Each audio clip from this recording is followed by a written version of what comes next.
When this person comes to his senses, he has no idea where he is. But suddenly, it hits him.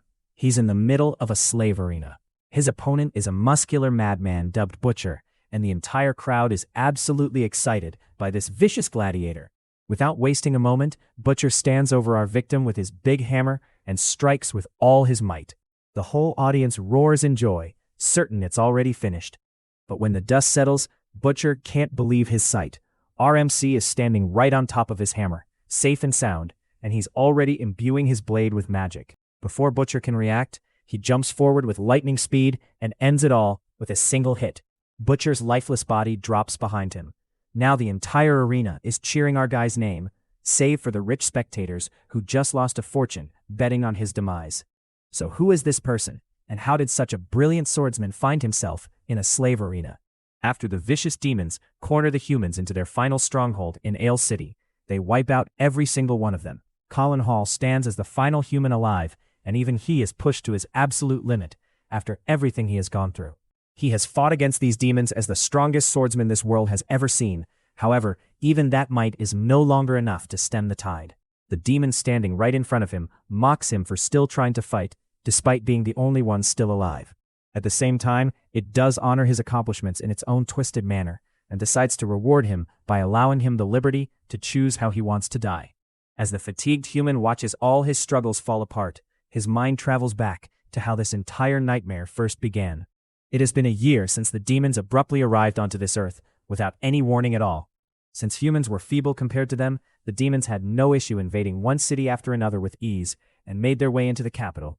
The soldiers did everything they possibly could to resist, but these magicless commoners had little chance against creatures who could freely wield magic. Magic does exist in this planet, but the main difficulty has always been that it is reserved primarily for the nobility. These lords always thought themselves to be the heroes meant to redeem humanity, yet their poorly trained and feeble magic could not even compete with the lower-rated demons. Colin recalls the forbidden magic book he got, a book that permitted anyone to wield magic regardless of status. However, he laments getting his hands on it so late, knowing that things may have been radically different if he had it earlier. As the scenario changes back to the present, the devil asks him once again if he has determined how he wishes to die. It nonchalantly throws out recommendations like slicing off his limbs or burning him alive till nothing remains. Colin, however, refuses to yield even in this hopeless scenario and openly instructs the demon to shut up.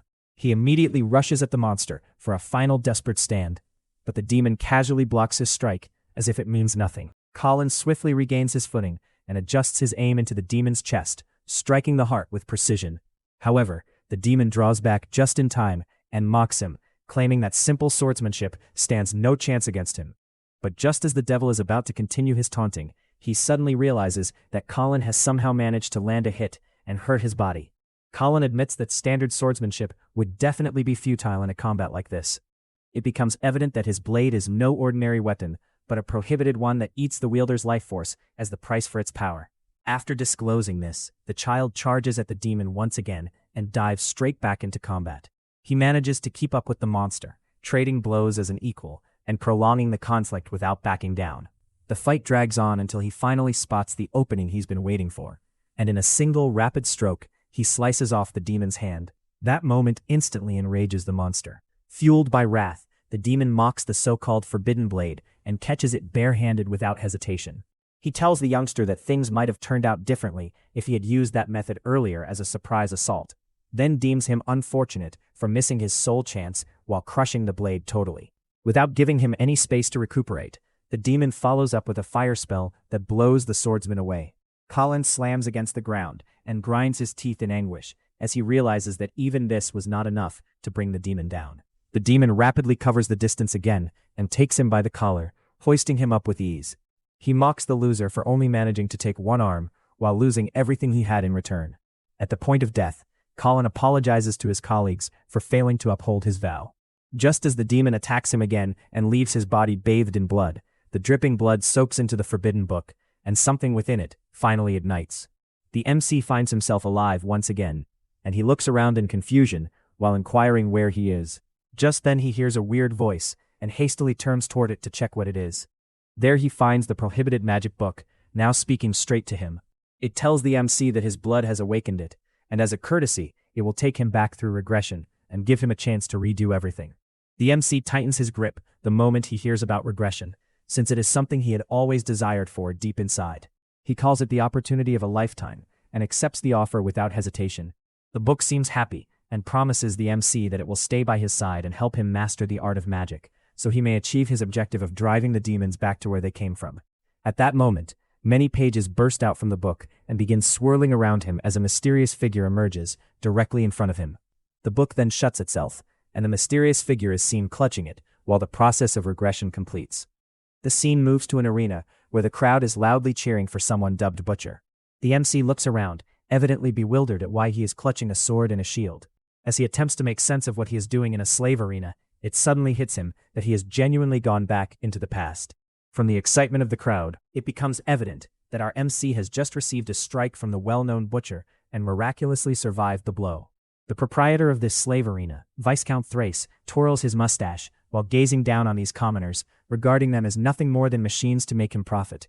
To him, the purpose of these individuals is nothing more than amusing the rich, and he treats them as pawns with no actual value. As the struggle progresses, the crowd keeps shouting for the Butcher, while the Viscount watches with glee, certain that everything is going just as he intended, and that Colin was just an easy bait for the show. However, instead of getting crushed like it was supposed to happen, our MC cleanly dodges the blow and finishes up standing with one foot put firmly over the huge guy's weapon. Around this point in time, Colin had no choice but to fight as a slave gladiator, pushed into the arena without any escape.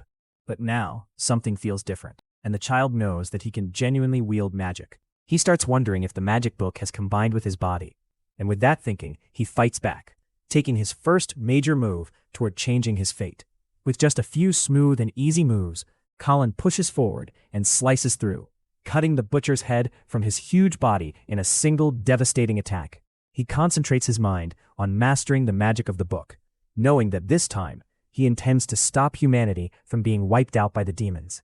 As he turns toward the individuals who arranged this entire slave fight, he rapidly understands that in his current position, even thinking about changing the future sounds like a joke. Realizing this, he resolves to advance step by step, and the first thing he needs to do is enter the Hall family just like in his previous life, and become Colin Hall once again. Our MC then recalls how in his prior existence, he was threatened and forced to purposefully lose this identical fight. It turns out that the commoners had placed their wagers on him, assuming that he could overcome the nobility champion known as the Butcher. But Viscount Thrace had planned to use Colin as a sacrificial piece, only to entertain the aristocrats sitting above. Our MC, on the other hand, aims to utilize this occasion as an opportunity to get noticed by the Lord of the Line territory, Marquis Darius Hall, and secure his entrance into the family much faster. With that in mind, he openly mocks the management for being useless, and aggressively begs for them to send the next opponent at him. Meanwhile, Viscount Thrace is getting heavily rebuked by the nobility following the Butcher's defeat, since he had induced them to place enormous wagers on the now-dead combatant. The Viscount strives to preserve his composure while trying to spin the situation as if everything is still going according to his plan, hoping to soothe the irate nobles. On the other side, Marquis Darius shows significant interest in Colin and asks his butler, Cornell, to provide his view on the final strike. Cornell agrees that the cut was extraordinarily forceful, and given his experience, it obviously above the level expected from an imperial soldier. The Marquis is interested, especially by the fact that the kid has the audacity to defy the Viscount's orders without hesitation. Back with the Viscount, he is still straining to handle the irate aristocrats, and keeps trying to convince them that the boy will be torn apart in the next round. However, his weak explanations and false confidence utterly come apart, as Colin takes down the next opponent before the man can even properly step into the arena. The aristocrats explode in wrath after learning they have been misled, and the Viscount, now desperate, resorts to force by ordering all the gladiators to be released at once against the youngster like wild beasts. Both Cornell and Marquis Darius watch with rising interest, apparently keen to see how the youngster handles this predicament. As more than 6 gladiators surge toward him, Colin recalls how the Marquis had dreamed of a future where anybody may freely use magic. In his previous life, he failed to achieve that vision entrusted to him. But this time, he firmly pledges himself that he will make it a reality no matter what. The child recognizes that simply overcoming a few gladiators will not be enough to earn him a seat in the Marquis' family, so he loudly calls out to them and tells them to come at him all at once. The gladiators quickly move in from every direction, seeking to surround him entirely. But Colin avoids every single assault with perfect moves, and then leaps into the air while ready his blade for a counter. As he lands, he swiftly cuts down 3 of his opponents by slicing through their necks in one smooth stroke, then turns their own weapons on the rest, and takes down 2 more without slowing his speed. He then focuses on the final gladiator still standing and smoothly tosses his blade forward. The sword pierces clean through the man and continues flying into the crowd, skimming past the side of the Viscount's hair before embedding itself into the wall just behind him. Thrace slips into a cold sweat after barely surviving the strike, and the humiliation hits him hard as his visage twists with hatred. He secretly swears that he will make the boy pay for what had transpired. Seeing the entire display, the Marquis openly mocks the Viscount for getting outplayed in his own setting. The rest of the aristocrats instantly take the Viscount's side and dispute with Darius Hall, claiming that inferior slaves like this should never be permitted to behave freely. Some of them even go as far as requesting Colin's execution, which causes the Marquis's expression to turn serious. The atmosphere grows tense as he fiercely scolds them for still looking down on the lower class. This reaction only angers the Viscount further, and he openly criticizes the Marquis by calling his ideas wrong. He reminds him that magic was bestowed to humanity by God 1,000 years ago, and that occurrence established the hierarchy where nobles came to be considered as God's chosen agents. He then raises his staff, focusing his power toward the Marquis, and queries whether he actually means to go against that very edict. Hearing this, Colin steps in and pushes the heated conversation into something considerably more intense. He casually blinks and takes a seat among the aristocracy as if he belongs there, which immediately sends panic through the throng. While everyone starts shouting and demanding for the divine guards, Colin immediately challenges Thrace and points his sword at him, asking him to prove whether he actually believes he is some kind of agent of God. The challenge is accepted, and both sides move into the arena. All the lords remain certain that the Viscount will easily squash the so-called insect in front of him.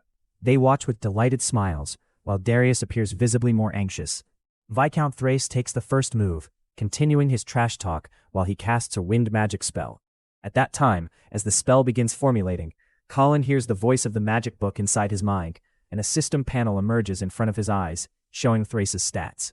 From what he observes, the Viscount is little more than a beginner-level wizard, with more arrogance than genuine strength. Thrace releases his technique, Wind Edge, a spell aimed to slash through anything in its path. The nobility start laughing and putting bets on how many pieces Colin's body will be split into. Some guess 7 pieces, some claim 8. The Viscount proudly encourages the Marquis to watch closely as he illustrates the clear difference between a noble and a slave. Colin, however, remains calm, his body untouched due to his resistance to magic. Unfortunately for the Viscount, the only thing his tremendous wind slashes manage to ruin is Colin's shirt. The strike passes harmlessly as Colin walks straight through it and closes the distance toward Thrace, leaving the spectators absolutely startled. The Viscount instantly tries to draw his blade, but before he can fully unsheath it, Colin attacks and knocks it out of his hand, sending it flying away. He then places his own blade at the noble's throat, effectively ending the struggle. At that moment, the magic system activates again and alerts the MC that a new sort of magic has been discovered. Shadow hands appear from the earth and wrap firmly around the youngster, locking him in place. The magic is thrown by the divine guards, who have arrived after receiving a report that a slave has insulted the nobles. Their presence alone is overwhelming, and they instantly declare that they are come to detain the suspect. After viewing the divine guards, Colin believes he is in serious peril. These guards belong to the Magic Tower organization, a force infamous for ensuring bloodline superiority and reinforcing rigid noble authority over the weak. The MC learns that these guards are exceptional nobles themselves, and their strength much surpasses that of ordinary aristocracy. He examines the binding magic swiftly and understands he could break through it with ease, but decides not to act immediately to avoid drawing attention. Instead, he pretends that he cannot escape the confinement. At that time, he takes a brave gamble and loudly declares that he is the son of Marquis Darius Hall, ordering them to release the spell immediately. Hearing this, both the divine guards and the Viscount are noticeably confused. People surrounding begin muttering, stating they had never heard of the Marquis having another son. Colin, however, remains focused, believing his risk would work. He knows that divine guards do not generally lay a hand on pure nobility, and he is staking everything on that law. Thrace feels it unacceptable that someone would tarnish the name of nobility and exploit it so cheaply merely to save his own life.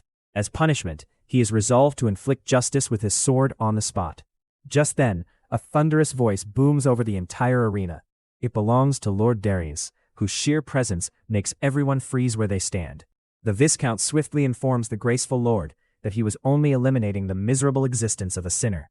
Out of nowhere, the Marquis slaps Colin hard across the face. He deems it appalling that a common slave would disgrace his great family name. Even the divine guards are astonished by what just happened. For a second, they actually thought he'd come to provide help. Thrace looks like a fool, unable to understand what is unfolding before him. The Marquis then puts our boy into a strong chokehold, claiming that some hard labor in the merchant guild should knock him back to his senses. Our protagonist keeps silent as the strong, gloved hands of the Marquis tighten around his neck. Marquis Darius is enraged that he first insulted Thrace and then even dared to draw a sword against the noble. However, Colin remained calm the entire time. Everything is going perfectly, just like he intended. After putting on that display, the Marquis formally apologizes to Viscount Thrace for his son's immoral behavior. Thrace's smaller brain struggles to grasp since when exactly they became father and son. Colin hesitantly comments that he cannot be blamed as the Viscount insulted his father first. Daddy Darius quickly orders his kid to be silent. He then promises the Divine Guards that he will personally punish his boy. He dismisses them, making it plain their presence is no longer required. However, the Viscount has no intention of backing down. He refuses to let even a Marquis make such an obvious jest to steal away his #1 slave. With bloodshot eyes and evident murderous determination, he proclaims that Colin will be put down by his own hands right now. He even points his sword directly at the lord of the territory to indicate he is very serious. Our boy laughs when he sees the fool checkmate himself. Thrace has just raised his weapon against the lord of Line territory himself. By that logic, he has publicly defied the decision made by both the lord and the entire Divine Guard. Colin lets the sack of bones know he has committed high treason in front of his whole audience. His stinging words seize Thrace's tongue, leaving the old man mute in the heart of the arena. Destroyed in front of his throng, the noble trembles in horror. He rejects the accusation, but the Divine Guard commander has made his decision. The captain determines it was all just a big misunderstanding, and orders Colin's restraints to be released. He even offers a formal apology for generating a scene. Next, he turns to Thrace and informs him that he will personally submit a comprehensive report of everything that happened to the Magic Tower. Thrace falls to his knees in despair at what's awaiting him next. His destiny will now be decided by the council. Our hero finally lets out a slow breath of relief. Meanwhile, the captain of the Divine Guard is no fool. He softly tells his troops that this Colin is a questionable figure, and they must undertake a thorough probe on his history. One innocent subordinate asks why they would probe Lord Darius's son. The captain says firmly that it is impossible for no one to recognize the son of the Marquis of Lean territory. Visibly annoyed by the plainly phony claim, he is eager to show that the youngster is not the Marquis's son. On the other side, his subordinates find it weird that Colin did not curb under pressure, even when he was constrained. They assume he must share some special link with the Marquis, who arrived so fast to protect him. Although the captain cannot explain every aspect yet, he instructs his soldiers to keep a tight check on the suspect. The image then transitions to a carriage riding through a verdant woodland. Inside, the Marquis chuckles heartily at the wonderful performance Colin did in the heat of the moment. After a little quiet, Colin expresses his profound gratitude to the Marquis for saving his life. Shortly after the duel, the Lord had instructed his butler Cornell to acquire Colin promptly, before anybody else could step in. The Marquis then shows real interest in his abilities, asking whether he has experience fighting on the front lines. His acute eyes had already concluded that Colin's motions were far from usual. The fluid precision of his moves implied either years of military expertise or training under a skilled warrior. Our hero drops his gaze and slips into ancient memories. He relates that after his parents died, his own community sold him into slavery when he was still very young. Years later, a benevolent noble purchased him and taught him basic magic. That same man also trained him to survive in real warfare. Strong emotions show in his eyes as he explains that the noble gentleman was no different from a parent to him. After the noble's passing, the guy had entrusted him with the ideal he was never able to realize himself. Colin's eyes blaze with resolve as he says that he will do whatever it takes to realize his dream. He is willing to give his life for it. His unwavering commitment utterly catches Lord Darius off surprise, as he did not expect such a powerful and true answer. What interests the Marquis even more is the fact that Colin survived the Viscount's wind edge using nothing but his basic grasp of magic. His strong spirit, earned through years of surviving as a gladiator, truly impresses Darius. In that moment, he begins to perceive our hero as the one man in his ranks, worthy of being entrusted with his lifelong purpose. The weight of that notion moves him so deeply that he falls silent for a while. He is ultimately snapped out of it by Cornell, who informs him that they have arrived at their goal. Marquis Darius's house is a stunning sight. The gigantic architectural masterpiece stands proudly in the heart of a garden that only the wealthiest lords could own. As he steps out of the vehicle, the lord calmly informs Colin that he is now a free man. Although he no longer belongs to anyone, such freedom does not remove him from responsibilities. They live in a terrible world, where only the strong flourish, and every man must earn his place. Turning around, Darius plainly tells him that he will not continue to babysit him. From this point forward, it is up to Colin to prove if he can withstand the tough life of discipline and hard work awaiting him. Our boy is calm and steady, expressing no anxiety toward whatever trials lie ahead. Marquis Darius comments that he expects big things from him in the future. Formally addressing him as Colin Hall, he affirms our hero's status as his adopted son. With that announcement, Phase 1 of his homecoming is now accomplished. In this planet, aristocrats nearly never marry beneath their station. Status must equal status, else the bloodline gets tainted and the family's strength weakens over time. The Hall family in particular is obsessed with protecting the purity of their ancestry. Yet among them stands one exception, Lord Darius Hall. Unlike the rest, he doesn't accept this noble crap, mainly because he was born as an illegitimate child to a maid. From the day he was born, he was considered as inferior. Whispers followed him through every corridor. However, instead of breaking, he smashed that prejudice with pure talent. Through merit alone, he got to the rank of Marquis of the Line territory. As he travels around the great halls with Colin, he gently communicates this opinion. A man's past means little. Strength and competence decide everything. He tells Colin simply that he can provide him fame, wealth, influence over society, or whatever else he chooses. But nothing will be handed out for free. If Colin wants such things, he must prove he has the talent deserving of them. With a pleased smile, Darius implies he pours his heart and soul into every action he makes. Hearing that he can claim anything he earns, Colin does not hesitate. He confidently asks if he might earn a noble title as well. The inquiry rattles both the lord and his butler, who freezes for a time. Even Darius Hall was not expecting ambition of that magnitude. Then the Marquis erupts into boisterous laughter.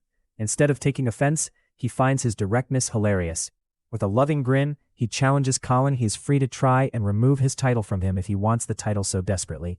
That answer completely reflects Colin's understanding of the man. Darius puts merit beyond anything else. This confidence in merit over blood is exactly what makes him unusual inside the Hall family. It is also what makes him fiercely loathed. The Nepo infant heirs, who rely entirely on their status alone, cannot abide that he stops them from power. Because of this, his greatest enemies are not outsiders, but members of his own household.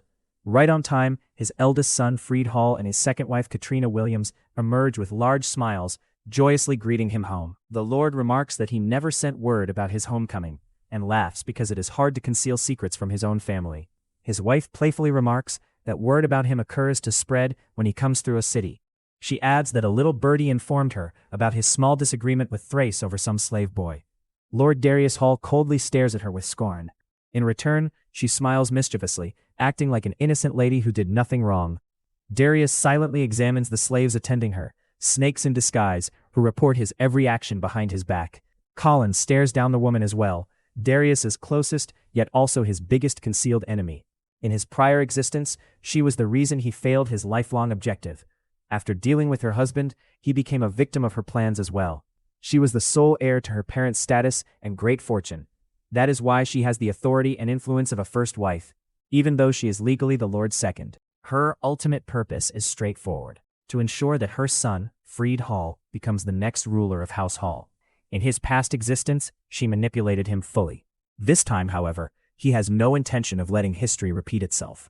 With blazing confidence, he goes forward and proclaims that it is a great honor to meet Lady Katrina Hall and Big Brother Freed. Then he boldly and proudly identifies himself as Colin Hall. He swears to devote every single ounce of his strength to making the influence of House Hall stronger. Hearing a commoner use the family name so freely, Freed Hall is left absolutely startled. Just as he begins to trash Colin in front of everyone, his mother raises her hand and silences him at once. The crafty lady chooses to undertake the work personally. She expresses horror at the prospect of a pleb ruining her noble family name. Lady Katrina turns to Cornell, asking the butler whether this new servant requires serious re-education and manners and respect. Cornell prudently keeps silent, unwilling to upset either side. To everyone's surprise, our boy lifts the blade of his sword high. He claims that the name suits him wonderfully, since it was provided by the head of household personally. He presses their buttons, asking whether they intend to oppose a choice made directly by the Lord. With a vaguely mocking tone, he adds that they should remember his name well, for one day he will be the one who claims the title of Lord and leaves them far behind. Katrina's eyes widen in scorn at the peasant dare to speak such worthless bullshit. Meanwhile, her son Fried Hall rages so furiously, he appears like he's ready to punch a hole through the wall. For Lord Darius Hall, however, Colin's bold remarks are music to his ears. The servants standing at the rear began mumbling among themselves. To them, it is ludicrous for an adopted slave to even think he has a shot at becoming ruler of the house. To stop the mounting rumors, Lady Katrina Hall coughs lightly. Within seconds, every servant in the chamber falls into utter quiet. She chews her lip in disgust, demanding Colin to know his position and keep his worthless mouth shut in her presence. After that, Her Highness commands her servants to restrain him immediately. The butlers draw their secret swords, and even the maids prepare for a beatdown with their brooms. Before things escalate too far, Lord Darius calls for a short time out. He says that Colin is telling the truth, and if he can establish his merit, then he can claim the title of Lord. Fried is confused, and asks what that would entail. But Lord Darius only answers with an angry gaze. Lady Katrina says she does not protest to the Lord's choice, but she explains that the Darius house has many servants, and only the most trusted among them are awarded a surname. It is ludicrous in her eyes to let an outsider like him wear that name. She says that they cannot accept this so readily. Lady Katrina proposes that they test the youngster so he can prove his worth, and if he fails, then according to family history, he must leave the house. In answer, our boy lets her know something like that will not stop him. The noble gets irritated and asks if he is backing out at the thought of the challenge. But Colin argues that every servant should be permitted to take the same test, so each of them has a fair chance to acquire the surname. While ridiculing Fried, he adds that this would be a better way to determine the future lord than relying on nepotism and awarding the title to someone without competence. Hearing it, Fried feels humiliated for the first time. He drifts into disbelief and wonders how the sole son of the house could possibly compete with common servants for the crown.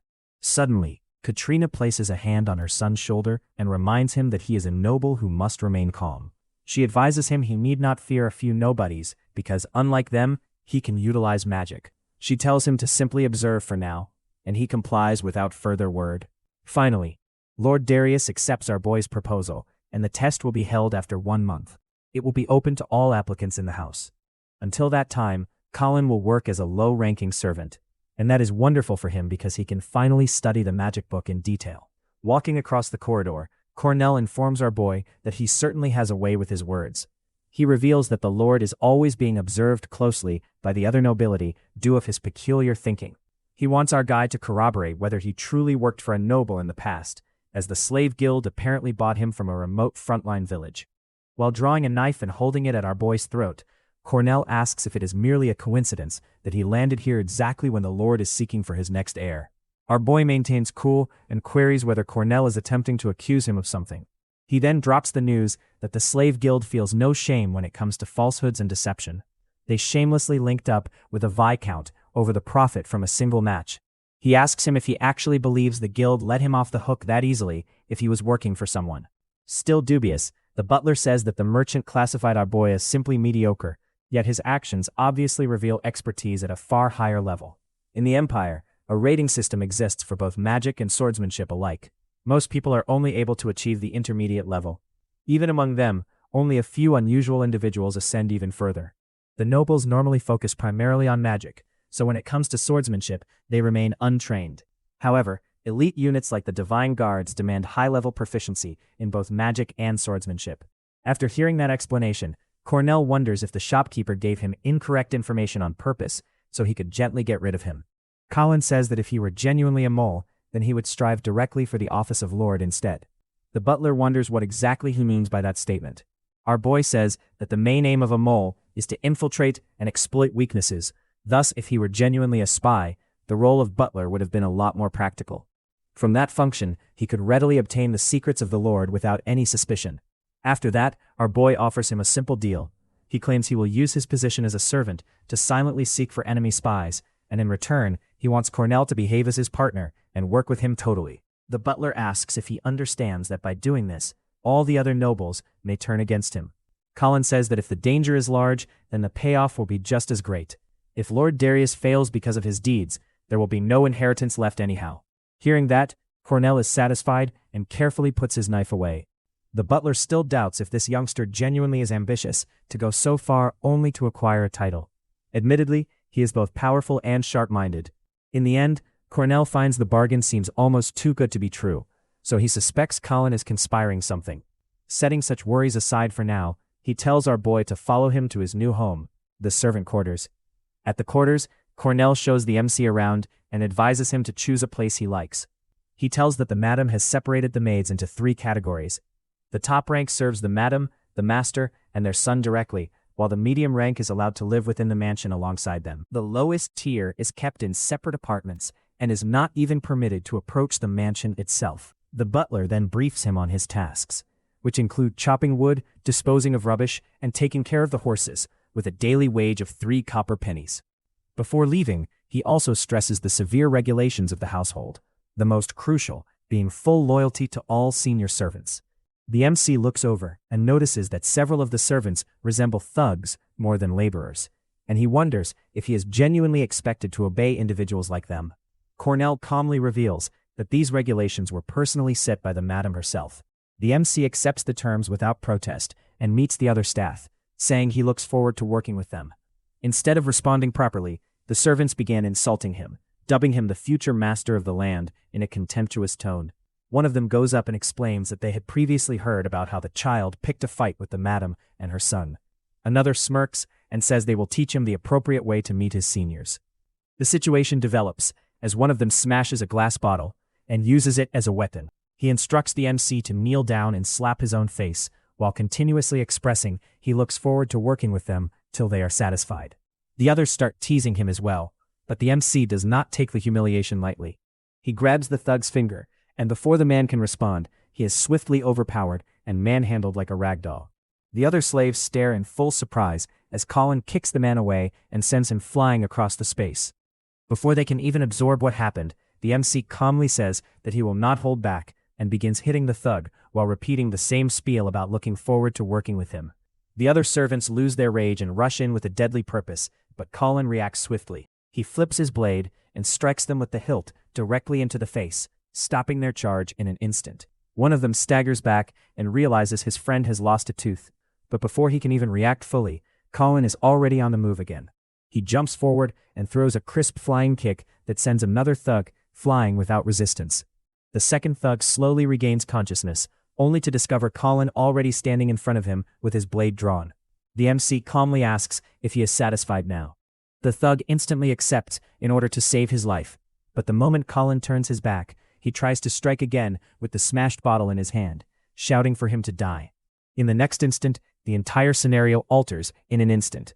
Colin stands steady, with his blade already in position, absolutely undisturbed, while the thug drops to the ground, having lost both his hands. As the man yells in pain and panic, Colin carefully sheathes his sword and turns back to inquire whether he is satisfied now.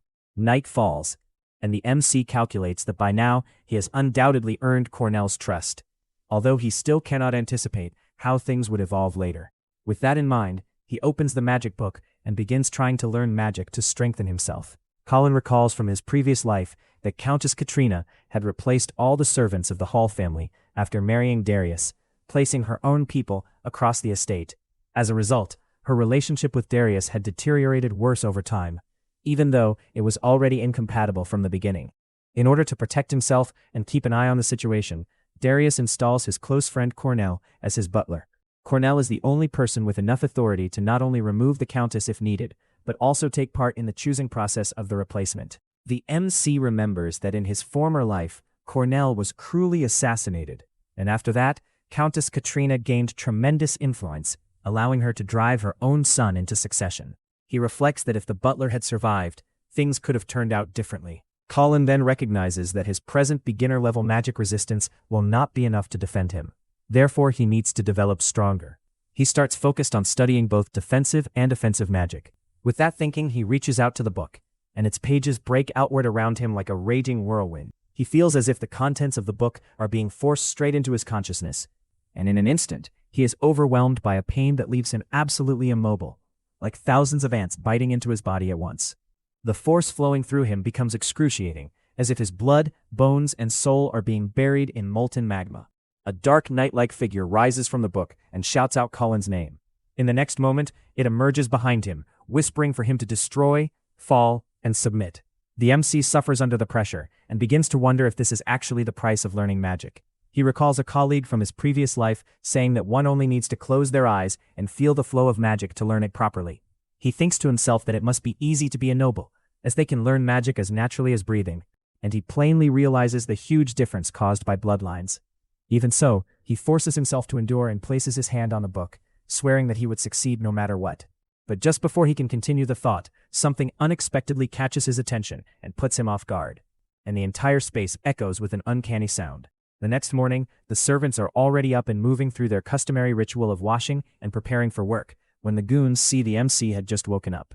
One of them instantly mocks him, pointing out how abnormally comfortable he seems for someone who went to sleep after causing trouble with his seniors. The MC calmly says that he was confident he would have been stabbed in his sleep by now, but evidently, even that didn't happen. Before they can reply, he adds that it likely wouldn't have mattered even if they had tried anything. He stretches, yawning slightly, and adds that the previous night's workout left him fatigued. He thinks he would eat first before thinking about work. He then adds almost offhandedly that the night of grinding had paid casually, and he has unlocked a particular form of eternal magic. Before the conflict can escalate further, the scene switches outside the property, where a group of guards is marching through the area, forcing individuals to clear a route. The servants quickly bow their heads in horror as the entourage approaches, and one of the guards calls for everyone to make way for their one-eyed lieutenant. A servant standing in front gets caught off guard while carrying a bucket of water. He fails to step aside in time, and a guard kicks him in the stomach, sending him and the bucket falling aside. Water pours across the ground and splashes upon the lieutenant's shoes. The lieutenant stops and stares down at the stain. His aide promptly begins yelling at the servant for daring to dirty their leader's sneakers. The lieutenant lifts a hand, signaling him to stop, and then gently moves up to the scared servant.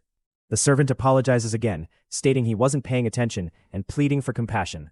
The lieutenant grins faintly and says it cannot be helped, which temporarily makes it sound like he is forgiving him. But before the servant can even sigh in relief, the lieutenant's expression sharpens. He calmly adds that eyes which cannot even view their surroundings adequately are pointless.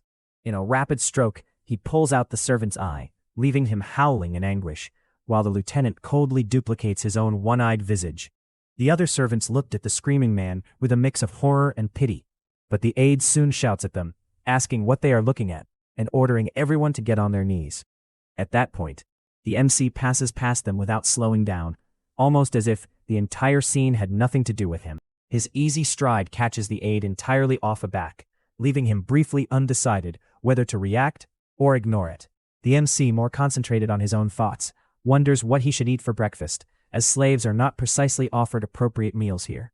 The thug who had been hurt earlier quickly recognizes him and informs to the lieutenant that this is the same guy who cut his hands the previous day. He also advises that the MC had been muttering to himself all night, which makes him seem unstable. The lieutenant narrows his gaze slightly, making the conclusion that the youngster is likely hazardous in an unpredictable way. As he shouts out to him, the MC finally stops and glances over without any hint of fear, asking plainly whether he wants his hands hacked off as well. The lieutenant licks the blood from his fingers and adds that they are not like the gentle nobles or the countess's people. The other guards go up and establish a stern law of revenge, claiming it is an eye for an eye and a tooth for a tooth. They then challenge the MC directly, asking whether he will cut off his own arms or if they should do it for him. The MC remains calm, displaying no change in expression, and instead responds with a cold counteroffer. He tells them they can choose between losing their hands or losing their heads. The lieutenant, however, smiles as he explains that he will not be the one fighting him. Instead, he brings forth a former slave arena champion and tells our boy that this is the one he would be battling. Colin quickly knows the man as a guard reserve and an intermediate-level servant named Daku. He starts sweating heavily because he never expected to run across his bestie in a scenario like this. Colin remembers him as his closest buddy, someone he could always rely on in his life before regression. They had spent time together doing all sorts of activities, including fighting monsters side by side. Now, however, the unfortunate guy stands there as only an intermediate-level servant, evidently having received a battering. As our boy reaches for his sword, he tries to agitate him by questioning if he is genuinely jumping in to fight on behalf of a loser. Daku draws his sword and points it at Colin, stating that he is only obeying the law that every junior must obey their senior.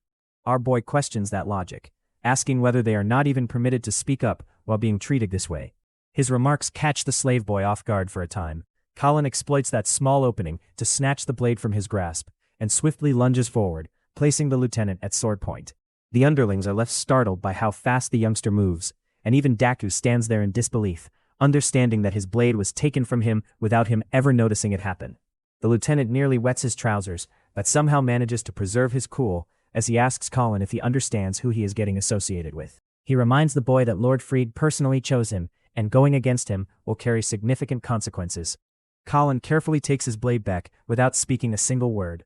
The lieutenant straightens his collar now that he feels comfortable again, and immediately starts behaving aggressive, insisting that our lad is not leaving this area without incurring some type of penalty. The villain then tells his guys to teach Daku a lesson. And without hesitation, the servants slash the unfortunate fellow across his back, drawing blood. He considers him worthless trash, and instructs his soldiers to show no mercy at all. The minions taunt him as they proceed, even pushing a blade through his palm while declaring that this is his punishment for failing, since he had lost the only chance he had to show himself. Seeing this, Colin's wrath finally breaks, and he swiftly cuts down both of those minions, slicing through their necks and killing them on the spot. As he turns his back toward the lieutenant, the ugly leader of the servants detects a brief opportunity and immediately adopts a posture, ready to end the boy's life in a single hit. However, his maneuver turns out to be sloppy, and before he can even follow through, his sword gets cleanly chopped apart. Colin informs him that next time, it would not be his weapon that gets slashed, but him instead. Just as he raises his sword to strike again, his blow abruptly gets deflected by Daku. Daku walks in front of the lieutenant to shield him, staying steady despite everything.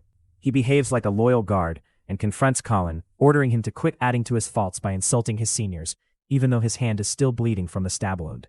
As he has no intention of battling Daku, Colin lets the lieutenant go and requests all the servants to leave the area.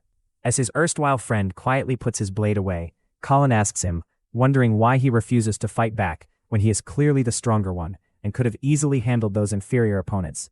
Daku responds with wrath, claiming that Colin is already as good as dead for opposing his senior, and because of that he has no interest in continuing this talk with him. After Daku saves the lieutenant, instead of showing any gratitude or acknowledging his work, the man turns on him and tries to shove his head into water. The lieutenant blames him for just standing there and doing nothing, claiming it made him look like a fool in front of everyone. The unfortunate boy apologizes, only to be pushed violently onto the ground shortly after. One of the slaves then asks the lieutenant whether he really means to let him off so easy. Hearing that, the man lets out a laugh and directs his subordinate to propagate a report that the youngster has declared war on all senior personnel.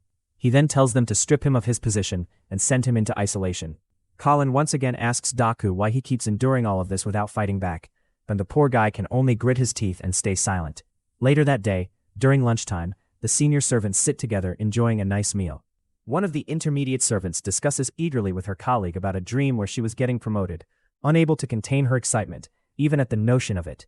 Meanwhile, the low-rank staff are served little more than a cup of soup instead of a good meal, although none of them are seen grumbling about it. Just then, our boy comes and walks up to the counter to grab something for himself. He glances around and queries why everyone is staring at him like that. The cook spills his soup and starts laughing, adding that those who do not work do not deserve to eat. Colin, however, takes it lightly, and instead strides directly toward the portion intended for the senior servants. He nonchalantly climbs up to their dining area, making the senior slaves furious as he pushes a few of them aside without caring. He approaches the actual meal portion, where a whole buffet is spread up, and nonchalantly takes up a croissant along with a piece of chicken to eat. Butler Cornell jumps in and warns him that this area is meant solely for high-ranking servants. The elder servants promptly demand that the butler punish this outcast severely. However, instead of taking action against him, the head butler promptly comes up with a smart reason to address the matter. He explains that the boy has only just arrived, and that it is typical for newcomers to make mistakes. He then asks Colin to come along with him, while all the senior servants look dissatisfied. As they walk, Cornell reminds him of the requirement of perfect obedience for seniors, and queries why he is not obeying it. Colin, however, argues back, claiming that the Marquis himself indicated that rewards are based on competence rather than rank. He adds that he believes he has the capacity to earn a nice lunch, which is why he chose to take it himself.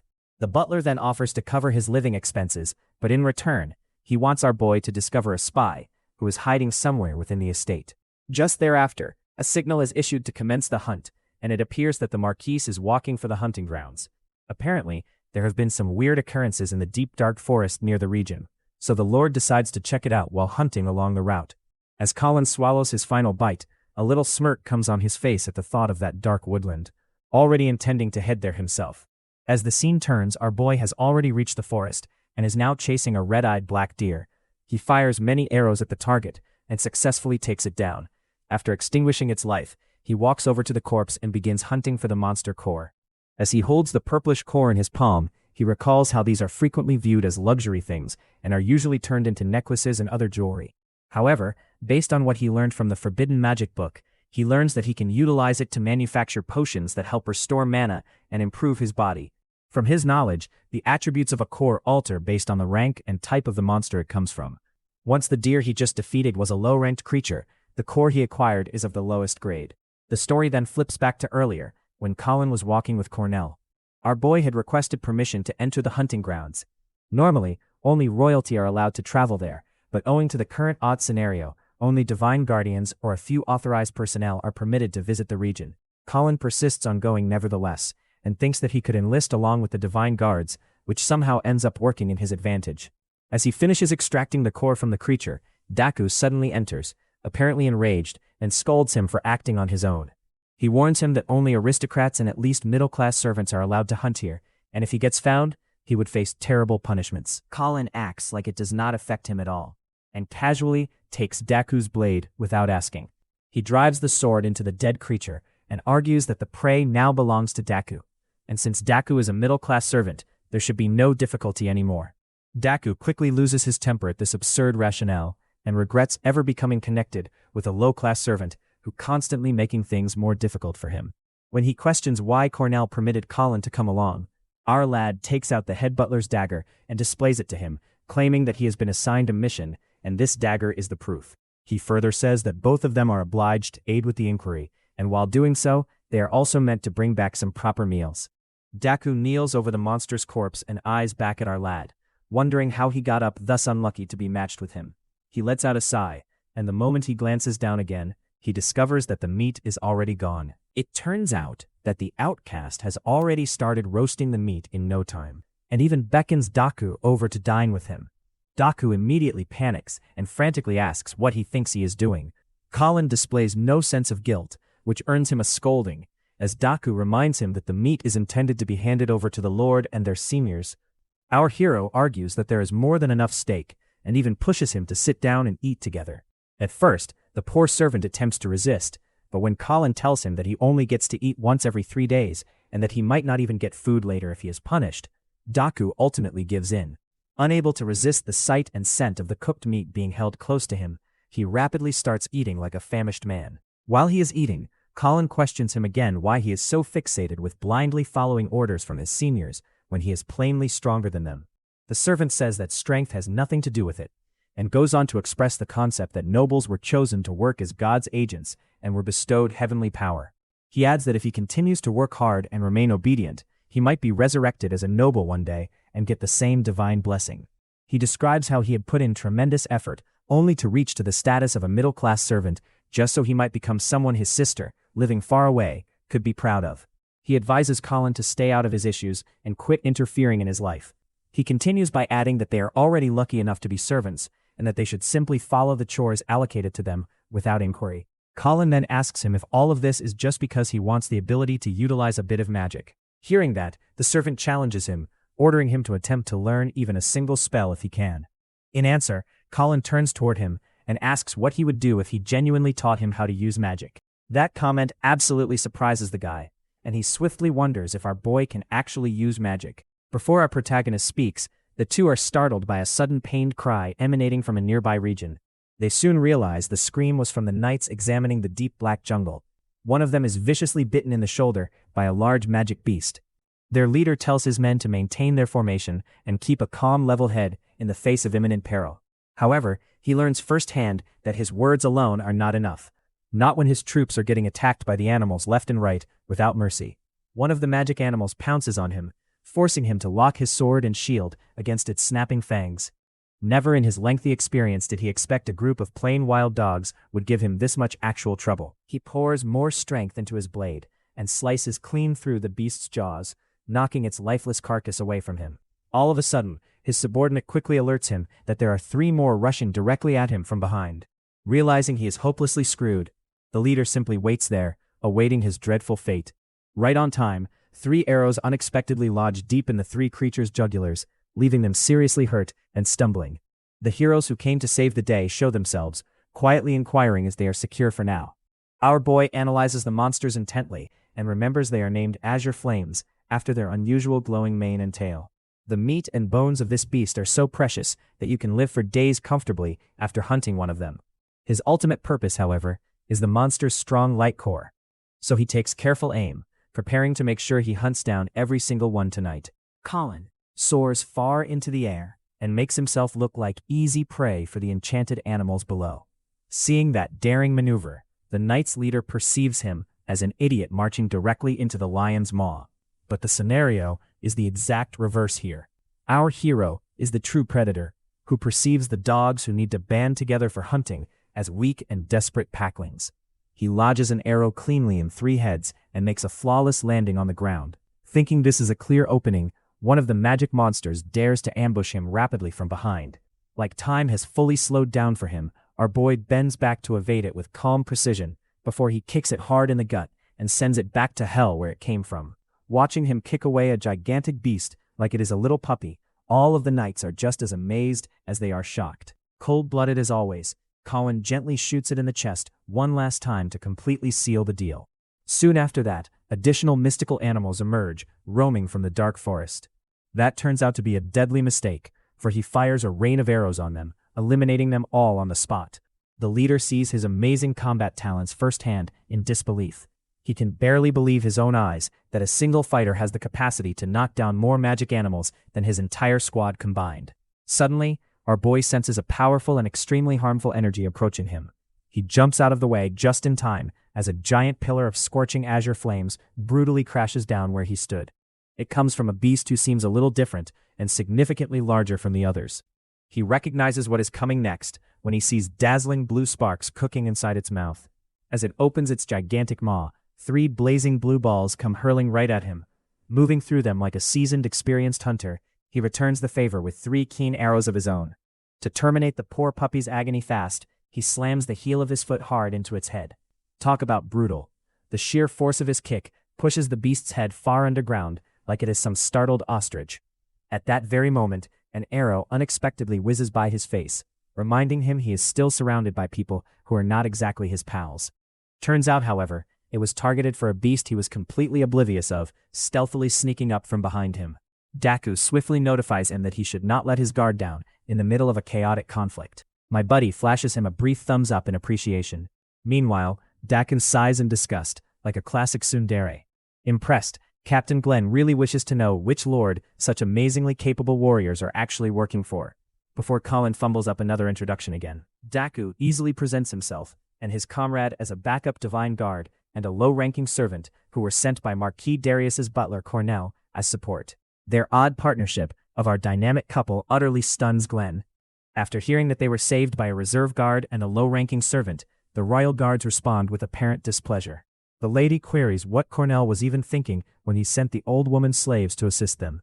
At the same time, another guard mutters that it is embarrassing to be rescued by low-ranking amateurs.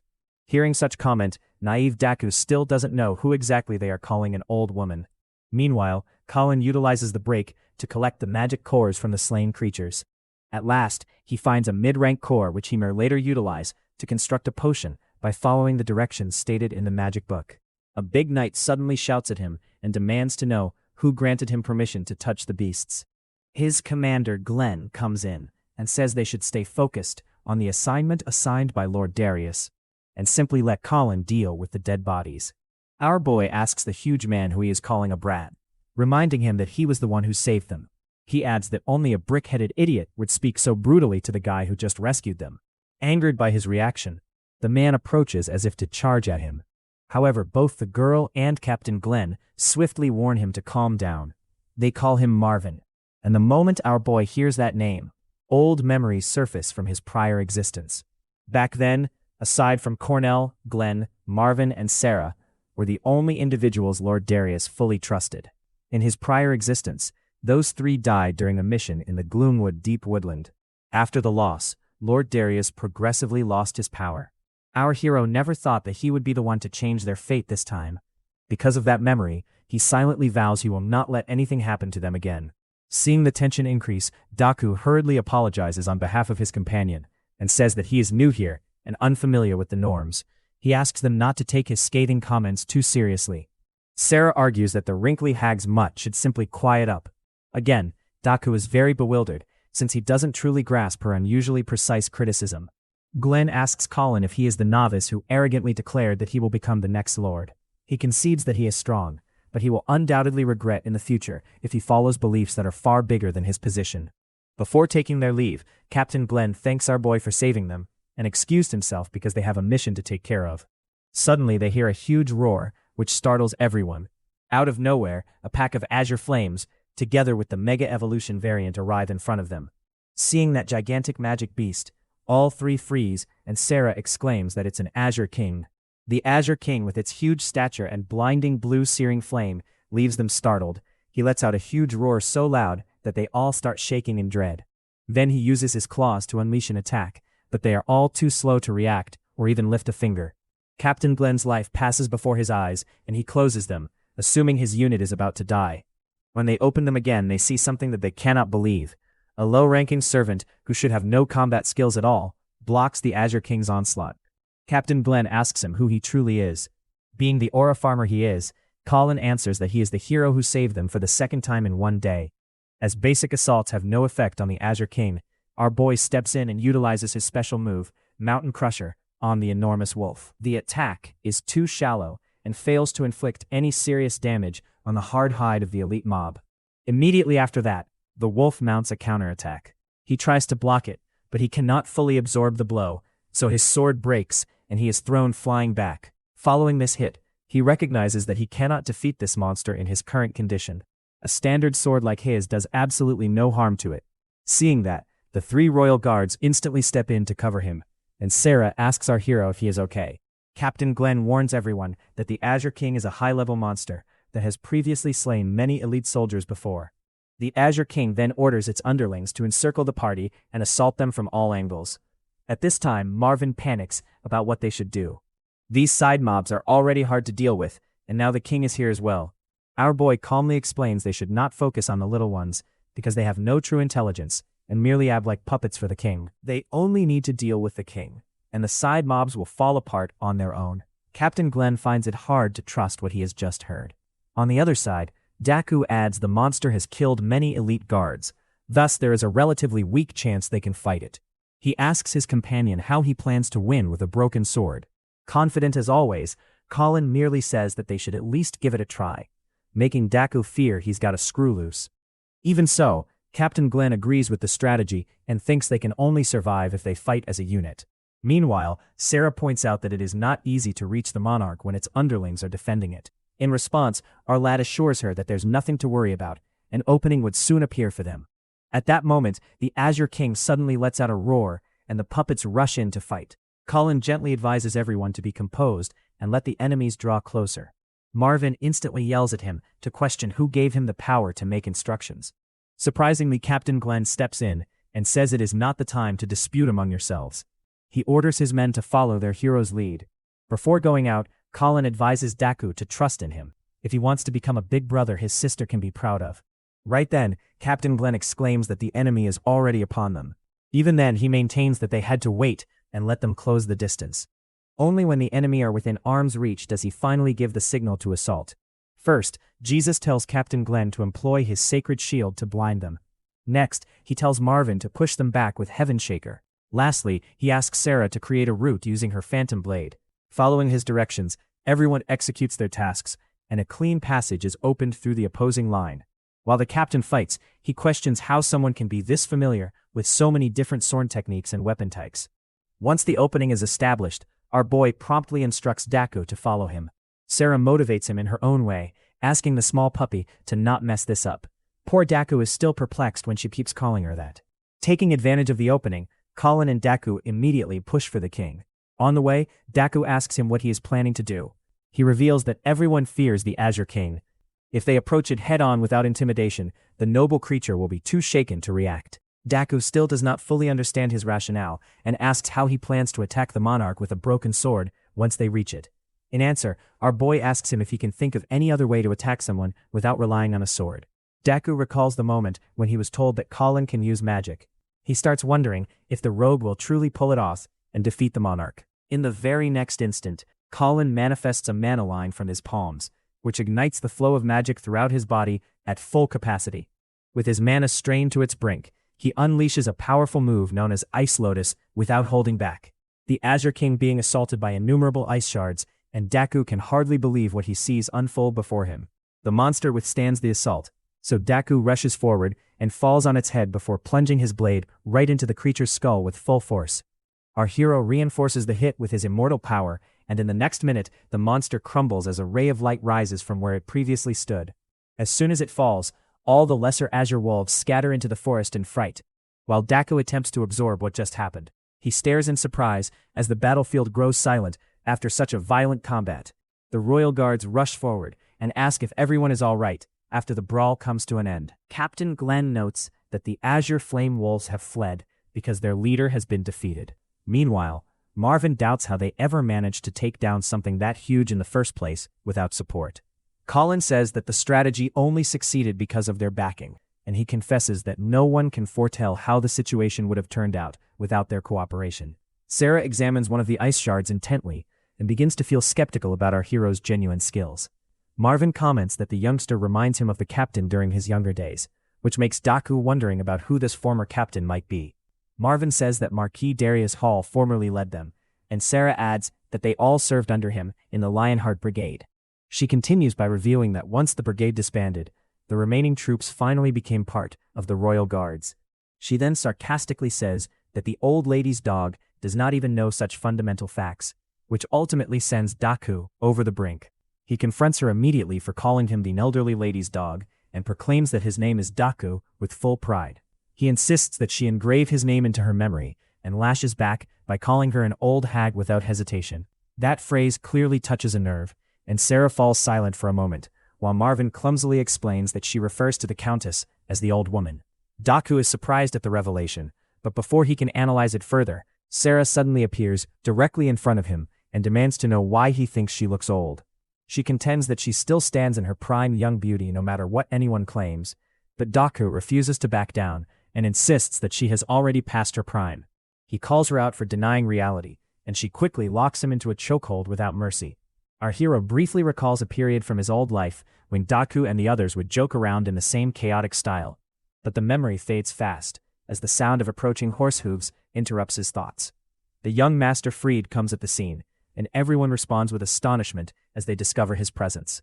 All of them immediately bow in reverence as he adds that he rushed over from the camp the soon he heard the noise nearby. He looks around at the fallen azure flame wolves and asks what exactly took happening here. Captain Glenn tells that they had pushed deeper into the Gloomwood forest for an investigation when the wolves suddenly attacked them without notice. He says that they would not have survived the confrontation if it were not for Colin and Daku jumping in at the perfect moment. Freed shifts his attention toward our hero, who stays entirely concentrated on collecting monster cores as if nothing else concerns. He wonders why someone like him is even present at the situation in the first place. Captain Glenn speaks up and remarks that the two of them show tremendous promise, then seeks permission to bring them back to the camp and report their achievements to the head of the house. Freed quickly recalls that Colin has already challenged him in the race for succession, and he understands that word of this triumph will leave him at a major disadvantage. As that concept settles in, he stares toward Daku and quietly begins to form an idea of his own. He approaches up to Daku and explains that he had been wondering why he had not seen him around lately, which makes the tension escalate rapidly. He queries why Daku has been spending time with someone like Colin and implies that it makes no sense at all.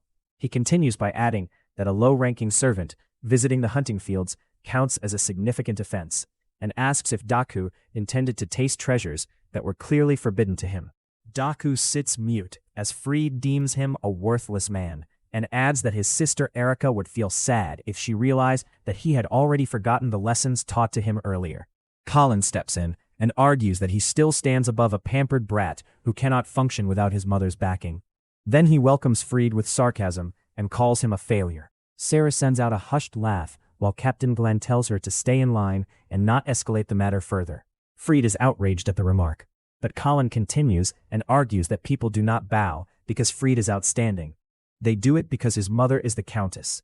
The entire crowd jumps into amazement as Colin adds that it must feel fantastic to command others only because of powerful parents backing him. Fried seeks to scare him and claims that he can have him killed without effort.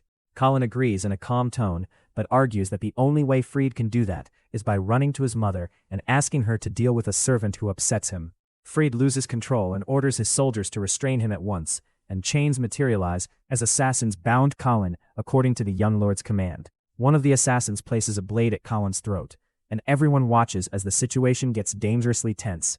The royal guards know the assassins as the Blades of the Empire, a corps of elite infiltrators used by the Williams family. Sarah remarks that even nobles dread them because of their harsh techniques and unequaled talent, and she queries why the Countess trusts them with her son's security. Before things deteriorate further, Captain Glenn steps up and urges Fried to let the matter go, as the two servants came to assist in the probe per the Lord's express commands. Fried clenches his teeth and asks if Glenn intends to oppose him as well. But Colin interrupts and urges the captain not to worry about him. He asks him to report the probe results to the head of the family instead. Sarah quickly sees that Colin enables them to flee because they cannot afford to join sides, therefore moving away remains the only alternative. Glenn hesitates, then gives in and withdraws with the others, despite his irritation. Fried glances back at Colin and asks whether he now understands how helpless he actually is when his life rests in the young lord's hands. Colin encourages him to murder him if that is his purpose, but Fried explains that he has a better idea and slowly draws his blade. He shouts out to Daku and explains that every action carries repercussions before he throws the weapon in front of him. He informs Daku that he may redeem himself if he picks up the blade and kills the servant, which leaves Daku absolutely speechless. Fried then swears that he will let Daku walk free if he follows through with the instruction. The plot then swings back to Colin's life before regression. Right 1 month after the demons had descended down to Earth, he is being beaten up by mutant monsters who appear like a mix of goblins and ogres. The monster ruler has already abducted him and mocks him for being a pathetic savior. The demon lord offers him a sword and tells him he would trade the humans he has abducted if Colin murders his friend Daku, who is also captured along with him. Daku already seems at his limit and can barely hold himself together. The Demon King sits there, relishing the scene, delighted that he has driven humanity's so-called hero to kill his own comrade with his own hands. With no alternative left, Colin plays along and picks up the sword. He walks toward Daku, who suddenly begins to speak and confesses his narrative. He says that the day his father died was also his sister Erika's birthday. Soon after that, their mother died from an unexplained sickness, and both of them, now orphans, were arrested and made into slaves. He continues that Marquis Darius eventually found them and bought them, but their luck did not totally save them as he was still forced to be separated from his sister, who was taken to the Williams family estate under the order of Darius's second wife. Daku then reveals that since the demon species has not yet reached that estate, he requests Colin as his dying desire to take care of his sister, as he believes she will be safe there. He informs him that she was always finicky with her food. And finally, he wants Colin to tell his sister that her brother was a powerful knight, so she would be satisfied knowing he battled for her till the very end. Colin apologizes to his pal as he learns his ultimate wish. The scenario then goes back to the present, when both pals are now standing in opposite roles. This time Colin is the one shackled in shackles, while Daku is the one being compelled to terminate his life. When Fried notices that Daku is hesitating, he questions him, asking why he is still not following his commands properly. Daku then takes a stance for Colin and argues with the Lord's son that they are not supposed to kill someone who has just saved them from the brink of death. Fried tries to play dirty by bringing up Erika again, stating how she would feel when she finds that her brother abandoned her for the sake of some random stranger. He continues irritating him by making more claims about his sister. Fried explains that he recently learned from the Williams family butler that she has been cutting down on her meals solely to buy a sword as a gift for her brother, and because of that, she even fell from hunger a week ago. This revelation immediately frightens Daku, and he swiftly falls to his knees, imploring the young lord to preserve his sister. Fried, having successfully misled him, tells him to go and kill Colin in exchange for making it happen. Colin then starts giggling like a lunatic upon hearing this. When Fried wonders why he is laughing, Colin mocks him for being a coward, even lower than a dog, and taunts him by stating he could never kill him. Instead, he recommends that the Lord allow him and Daku to fight to the death, arguing it would make things more entertaining. Fried becomes slightly nervous as he cannot fathom what Colin is proposing. He wonders if Colin is terrified of the Empire's blades, and chooses to see what happens by accepting the request and letting him depart. Colin then warms up as he stands in front of his best friend, ready to battle. Seeing his blade pointed at him, Daku doubts if Colin is serious and hesitates for a while, but Fried once again brings up his sister to compel him into action. At this time, Colin has already launched his attack and rushes in at Daku with full power.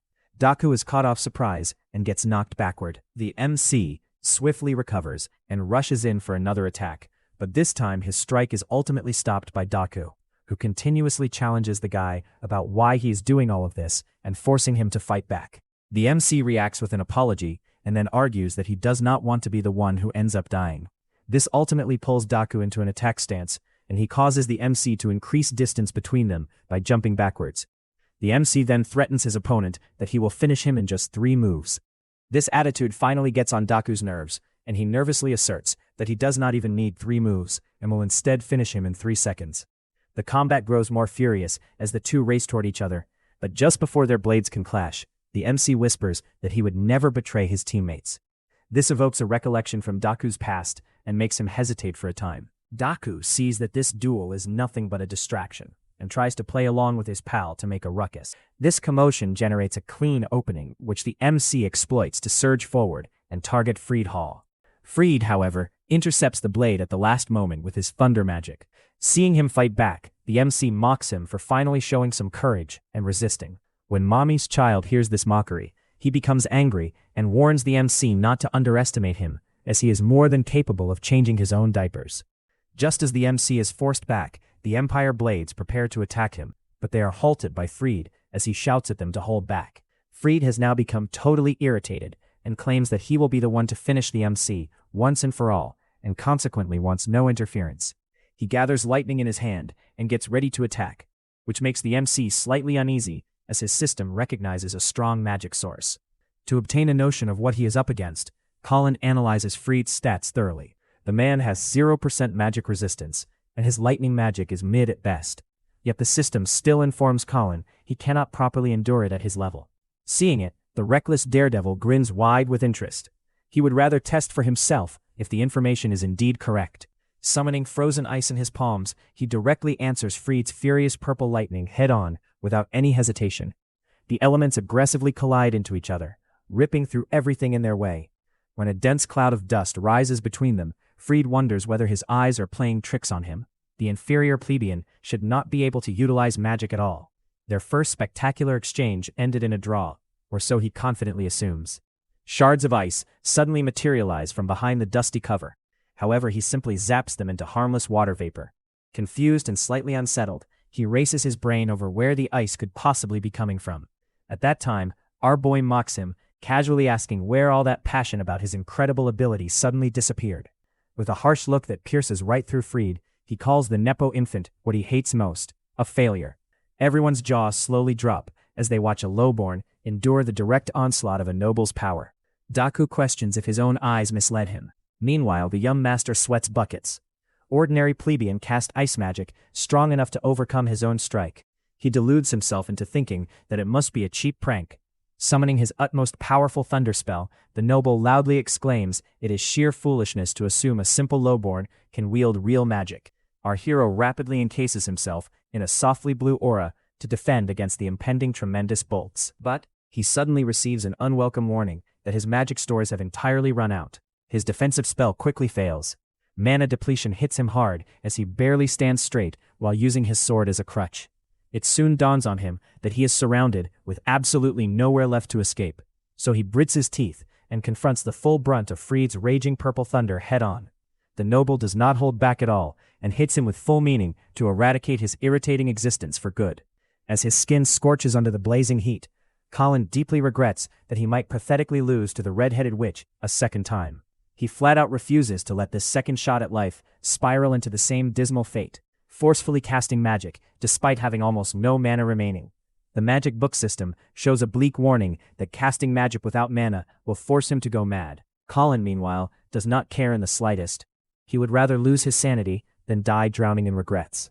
The color of his eyes steadily transforms. Mysterious blue and black flames suddenly envelop half of his body. Within seconds, Half of his body starts to resemble the demons he slayed in his prior existence. Even the magic book is unable to assess what his true stats are, showing unknown in every category. Feeling the odd and overwhelming force flow furiously through his body, he doesn't even know what to think. A scorching headache suddenly makes it impossible to focus or even breathe. Pushing through the pain, the attentive warrior notices Fried does not have much stamina left either.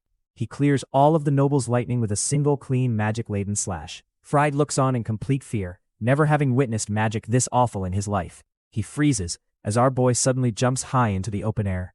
When he presses his sword down into the ground, large, jagged shards of ice fiercely erupt from below, targeted precisely for Fried's position. The noble remains convinced his intermediate-level thunder magic is more than enough to zap away the impending ice. However, he realizes out far too late, it was all just a deliberate distraction for his opponent to slide discreetly behind him. Like a seasoned assassin, Colin approaches from behind, while Fried is still occupied defending his onslaught of jagged ice shards. Fried's pupils shrink in panic, and his life flashes before his eyes. In a desperate last-ditch effort, he almost dodges death by sacrificing his favorite horse as a meat shield. He unsteadily lands on his feet that have never touched grass. Meanwhile, our hero continues to radiate the tremendous blue mana that is virtually infinite. Noticing that his breathing is very laborious, the noble understands his enemy is just on the point of total collapse from exhaustion. He casts Chidori Blade, gathering crackling lightning power in the palm of his hand. Our boy shows absolutely no fear as he cuts through the crackling bolts casually, stating it is finally time to conclude their foolish scuffle. When his blade stops inches from the young master's pale face, Fried believes Mommy will not be able to save him this time. He leaps back and shuts his eyes tight, thinking he had a very nice run. Right then, a bright golden magic circle unexpectedly protects him from getting skewered like a delectable Turkish treat. It deflects Colin's force directly back at him, knocking him a short distance away across the ground. Both males appear absolutely stunned when they see the one who saved Fried and sternly instructs them to halt at immediately. Lord Darius lets the boys know they are not in some barbaric gladiator arena. This is a noble hunting ground, thus they should quit their absolutely useless battle immediately. Atop his enormous armored stallion, he calmly advises they duel it out properly and officially after they return to the grand house of Hal. Fried looks at his father with just as much gratitude as his disdain for the man. Meanwhile, our hero calmly looks on with his blazing demon-like eyes. As the last of his unstable magic is entirely drained, he falls to his knees in total exhaustion and slowly returns to normal. Recognizing the faint but uncommon aura of power emanating off him, the Lord is genuinely startled and concerned. Colin understands the threat is gone for now, so he eventually releases Go, blacking out cold on the spot. A few days pass before he fully recovers consciousness. When he opens his eyes, he finds himself laying on a luxurious bed within the Hall mansion. Suddenly, he gets the same scorching sensation of the demonic-looking magic that took over his body. He hastily jolts upright in bed to check himself, and luckily enough, he has returned to normal, absolutely unchanged in look. While he quietly appreciates that he did not become some horned fiend, a familiar calm voice nearby says it is glad to see he is now awake. My buddy turns right and sees a zombie-looking Daku. Bro seems like he was the one in a coma for 5 consecutive days. The poor guy quickly brings him up to speed, claiming that he blacked out and made everyone really concerned. Sarah supposedly slapped him repeatedly to bring him back, and Captain Glenn had to physically carry him all the way to the mansion.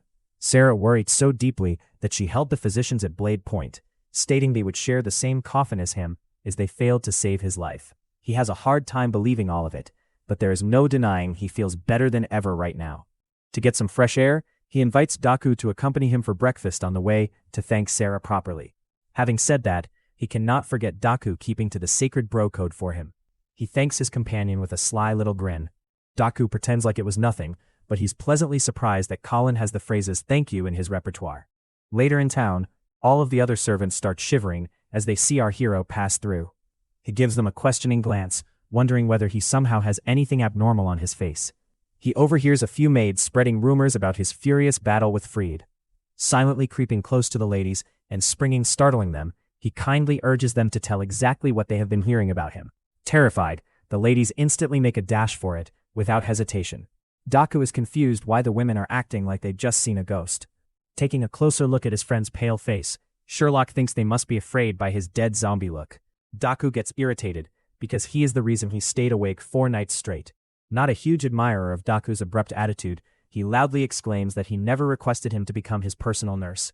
Just then, Lieutenant Hairloss pulls in with his crew and openly mocks the putative future lord of House Hall. Irritated by his sudden interruption, the boys shout in sync at the moron that this is not the time. They somehow push him to apologize for absolutely no reason. After loading for a solid second of bewilderment, the lieutenant passionately proclaims that he came here today to exact revenge for the humiliation he suffered a few days ago. Irritated by the old man's incessant yapping, our lad moves right up to him while the man makes hollow reasons for why he lost last time. The lieutenant unironically feels things will be radically different now and that he will finally deliver this ungrateful boy a lesson he will never forget. The man snaps his fingers and loudly screams the name of his squad. A few awkward seconds pass while he waits there, fully expecting our boy to get flattened on the spot. When he observes his men just standing around like puzzled ducklings, the lieutenant frowns and asks if they suddenly got deaf. To him, the snap is an obvious signal for them to attack the target. His minions hesitate before telling Big Boss Hairloss that their target is a monster who fought neck and neck with Master Freed. Daku lets out a quick laugh, not surprised by their reaction after seeing Colin battle up close. The lieutenant's brow twitches as a vein pops from intense embarrassment. Since his troops clearly lack courage, he decides to step in himself and recover what little honor he has left. That is when his eyes settle on his favorite pawn, standing in a very handy position. He quickly grabs the person by the collar and yanks him forward, calling him a disloyal dog that betrayed his master. Declaring it a major offense, the lieutenant takes it upon himself to give judgment. The nasty guy even looks delighted at the notion of hitting his weak subordinate. But Daku calmly accomplishes something he never expected and blocks the weak punch with one hand. The lieutenant's arm trembles, completely trapped in Daku's tight hold. Daku states clearly that this piece of trash does not have the authority to punish him. Then he nonchalantly swats Lieutenant Hairloss aside like he's a clingy ex who refuses to move on. The man nearly short-circuits from shock, unable to process when the faithful tiny puppy suddenly developed the audacity to oppose him. Hearing the noisy disagreement, Captain Glenn enters and demands to know why everyone is making noise so early in the morning. Marvin and Sarah step in right after him, both visibly irritated that their meal got interrupted. The lieutenant lets out a cocky laugh, sure that the royal guard will punish the troublemakers far more than he ever could. The filthy bootlicker quickly bows low before the guards, screaming their praises.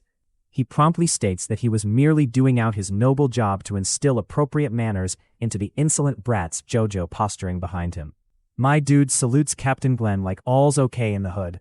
The lieutenant shows his disbelief, offended by how casual he is when addressing someone of higher rank. Suddenly, Marvin steps in and smacks the lieutenant aside, stating he is just delighted to see Colin finally woke up.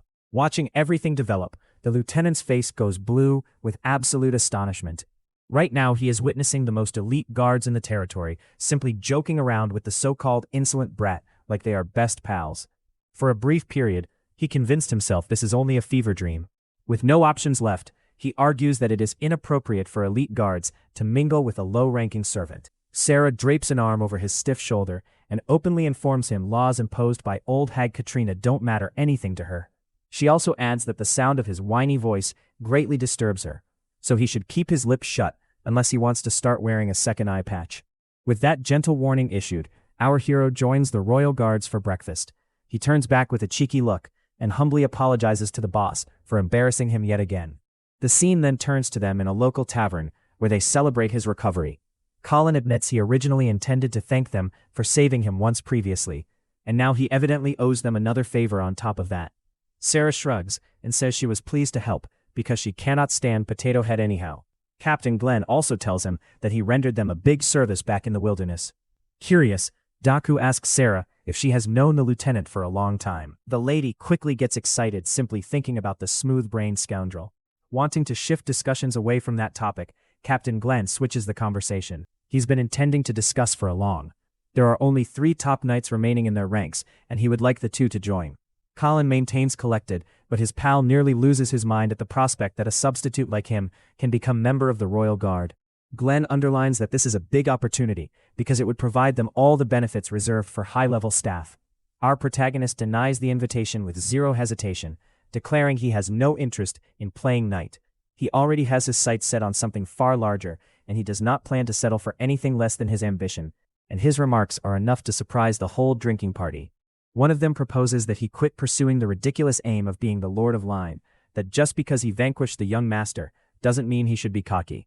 The lady chimes in, intoxicated as ever, correcting this dude by adding that whatever Colin used, it just had to be magic. Pointing at him sharply, she figures that he must have used some form of magic to defeat the Azure King as well.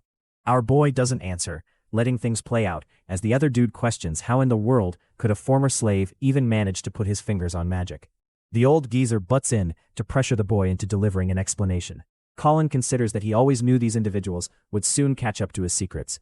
While they're gazing him down right now, he's just happy for already having prepared a cover tale like he's some type of serial gaslighter on the street. All eyes are riveted on him. The woman is moments away from accusing him of something, while Colin is scared of their reaction. And the epic resolution? The girl's best guess is that this guy is some kind of former nobility, terrifying him for no reason. Bro is still bewildered while she's speaking up to him, admiring her own abilities to identify his secret identity. That's so intoxicated that she even believes his past being some type of illegitimate child who ended up getting enslaved, and that his objective is to return the home he lost, restoring his control. It's quite the stretch, even for her, making Bro's pal wonder how the heck this crazy bitch got it. As for our boy, he just chuckles. All he has to do is just agree with her, which he does, to help him develop a new story. They all assume he's saying the truth, while Colin even begins to complain, emphasizing how he's merely a former noble who lost his way and ended in slavery. His passionate speech invokes so much emotion that Bro's critics are suddenly pitying him, while he promises to take back everything that he lost. Despite the rest of them being misled, the homeboy over here thinks that there's no way such a simple falsehood could mislead Captain Glenn too. Except Bro's expectations are dashed the following moment, for the old geezer buys the narrative too, promising to keep it all a secret. Colin's all chill with the captain, who only asks him to keep his skills a secret in front of the madam or the young master. Aside from that, he also discloses that the Marquis is interested in meeting with Colin. Therefore, the scene finishes with our protagonist leaving to go visit him. Glenn watches from afar, musing on the so-called Ale City Colin highlighted in his cover story. On their trip, the homeboy is still amazed how smoothly that tale worked in their favor, but even more, he's confused why Colin opted to choose Ale City of all locations. Our boy reacts by underlining how the city is meant to be a melting pot, far from the territory, and it's even harder to examine. This whole former virtuous thing actually works out in his own favor to influence people later on. That aside, Dude Bro wants to ask about something else too, gesturing his hand into a hook. He wants to know if Colin is aware of some three-legged crow, or if that's simply some tactic he devised on the fly to mislead people. You know, back then when he saved Daku's life, Colin slashed the fat monster's head clean off, underlining that he should go and give the message to his sister by himself. After saying so, he continued to demolish the rest of the demons, but before his blade could reach the boss, the sword stopped, under the impact of this heavy, vaporizing magic. Colin froze in shock, while the monster ridiculed him for even contemplating the possibility of conquering him. Then came Daku himself to the rescue, who found the perfect opening to spring forth, blindsiding the monster before he could even retaliate. In the end, both of them managed to murder the beast with a decisive double strike, and then they ripped him into pieces to serve on a sushi platter. Daku had some real beef with our boy straight afterwards too, calling him a piece of trash for treating his will like it was stupid or something. Anyway, they couldn't dispute for long, since these two guys were shortly jumped by additional big, ugly orc demons, or whatever the heck these creatures are. Daku cut one down, yelling his objections against Colin for attempting a foolish act that may have killed the hostage he was trying to save in question. Our boy reminded him that chopping the hostage down wouldn't have benefited him either, since the monsters wouldn't just let him go. Daku then aired his criticism about why Colin couldn't just send him a signal or something before his grand performance, but our boy criticized him for claiming that disclosing his technique is a good idea. Their light-hearted mocking continued. The two boys berated each other, while the others merely stared in confusion. By the end of it, the only two persons at war were the ones who were meant to be on the same side. Daku then made his particular sign of the three-legged crow, which he probably thinks is super-duper great or something. Apparently he heard this from a guy called Rowan. It's supposed to symbolize cooperation between two allies. Our boy experienced trouble trying to design the sign, but he mocked Daku for trying to get captured one more time like an idiot. At present, Colin admits that he already knew about the sign already thanks to an old friend he lost, a guy he considered his best friend actually. Hearing this, Daku is a little shocked, wondering if there was someone actually like that back at the organization. A knock on the door followed with both of them being summoned before the Marquis at last. The ruler is in high spirits and asks Colin how he felt. Our boy answers with glee, adding that he's all cool now. The sign also greets Daku, who offers great respect to his master. Then comes the issue of intrigue, for the Marquis definitely called them for a reason, which happens to be the matter involving the incident at the hunting grounds. Yes, that same incident about which they were fighting that day. It was a poor idea to use the grounds without authorization also. The Marquis personally walks up to them, saying how he had a connection with Glenn for a while now. Together they've already met death countless times, grazed past it coming this far. That's why even in his position, the Marquis fears losing them, and he respects these two young guys enormously for saving his colleagues. Daku adds that with mutual remorse of not being able to save more of their teammates in the end, a failure on their part. However, the Marquis absolves them of this blame, explaining that they had no culpability, and that it's rather his mistake for not being able to anticipate the monster raid sooner. Colin and his homeboy merely stare at each other in confusion, while the narrator adds that they presumably heard about the situation of the Royal Knights from Captain Glenn himself. Since they're standing in front of him now, he wants Colin to answer once more, and like clockwork, this man shoots the offer down with certainty. Switching his attention to Daku next, the Marquis repeats the same question, surprising the young man because he's given a personal offer to become the Royal Guard. Fidgeting in fear and terror, Bro argues that he's so unskilled that even a position of a guard is not suited for him, let alone the capable position of a Royal Guard. To assist him out here, Colin informs the young man that he should talk from his feelings instead. Focusing on that, Guy gathers up his emotions and shouts with passion his desire to become a Royal Guard. The verdict is resoundingly clear, but the Marquis is interested in presenting a reward to Colin too, of his own choice. Given that type of independence, he makes a serious comment. A desire to free Erica, Daku's sister, the one who is currently a servant of the Williams family. His choice for a prize stuns Daku himself, who did not see the unforeseen turn of events. Colin stays adamant on his plea, describing how both siblings were together until they came to the Hall family, and regrettably her body was regarded far too frail. However, Dakum has simply wanted her to be by his side. The Marquis asks once more whether that is indeed his goal. Colin relents that he enjoys a fraternal tie with homeboy over here, and that he is without a doubt his best buddy. That's why he just doesn't want to leave him when he's clearly in difficulty. The guy's expression is flat. He never even expected such high praise, while our boy insists that Daku's sister be reunited with him. That kind of kinship, the familial bond between soldiers, reminds the Marquis of his own allies. Unfortunately, since this situation includes the Williams family, it's not going to be easy or quick. And at once, the Marquis demands that Daku move out of the room for now. The person is ready to depart, but he's left contemplating about Colin's existence once more. Now, when our lad is left alone with the main man himself, the Marquis springs up another issue, reminding him of the day the boy challenged Thrace in a fight. Back then, the owner immediately knew that he was not a regular slave, and it surprised him all the more that Colin escaped a magical strike before going on to win the fight, harmless. What surprised him the most of all was how he managed to show a power that he displayed countless times before.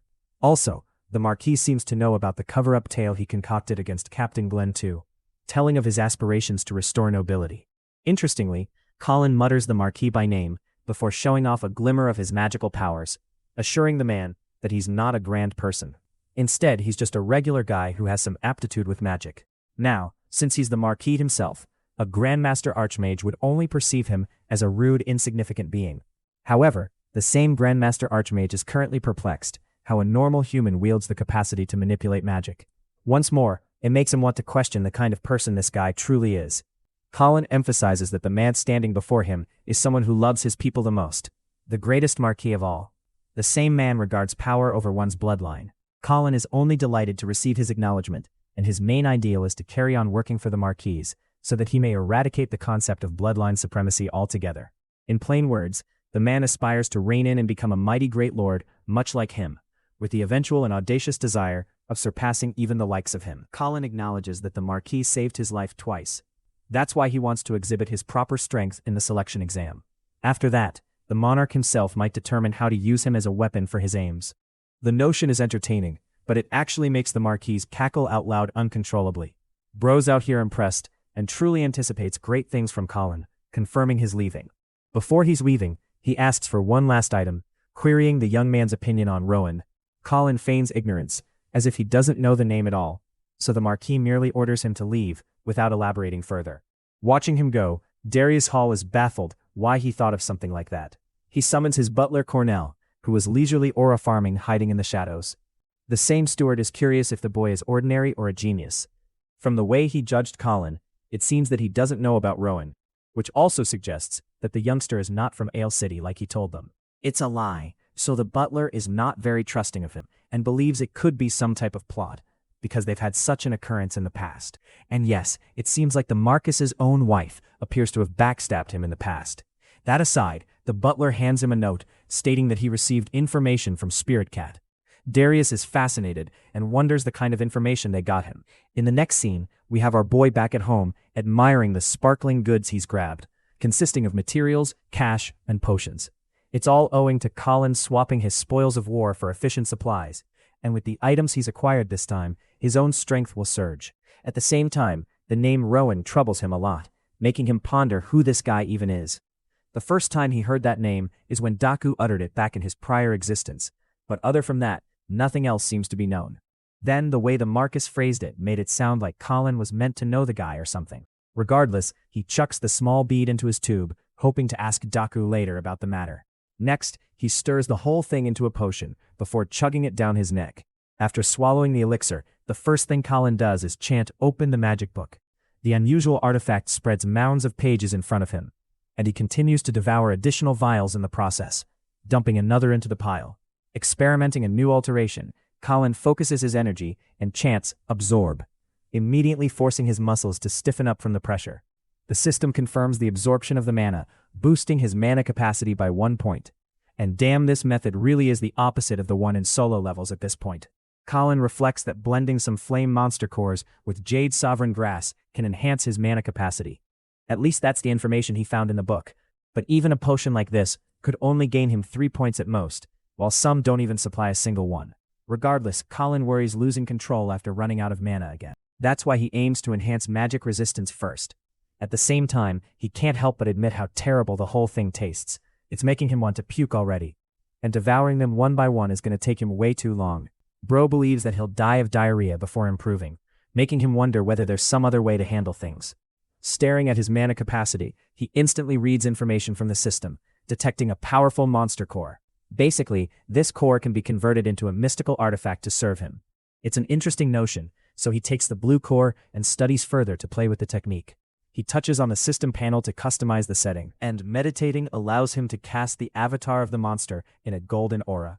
Like the magic book told him, he channels his force into the mana core. Forming an image of the artifact in his head, he wonders what he should construct. He decides swiftly and squeezes the crystal ball in his hand before materializing the magic relic with the blue center. The crafting technique is fairly spectacular, and it culminates with the golden shimmers fading away. The system validates the effective construction of the item, which is a bracelet around his left arm.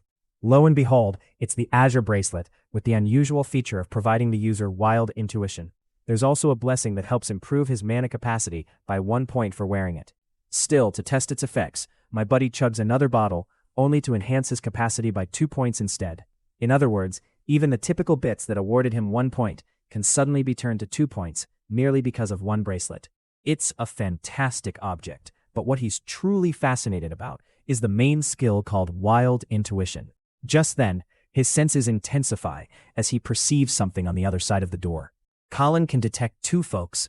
They're both maids, but Bro is so astonished he physically shouts in disbelief. It looks as if he suddenly found his way to X-ray vision, or more correctly expressed, life force vision. The same happens when he peers at the guards, experiencing the world in a new color gradient. Next, he checks on the Marquise and Katrina too, whose flames are an indication of their mana. All of it aside, Colin hears a faint, clear voice, echoing that it is restlessly starving.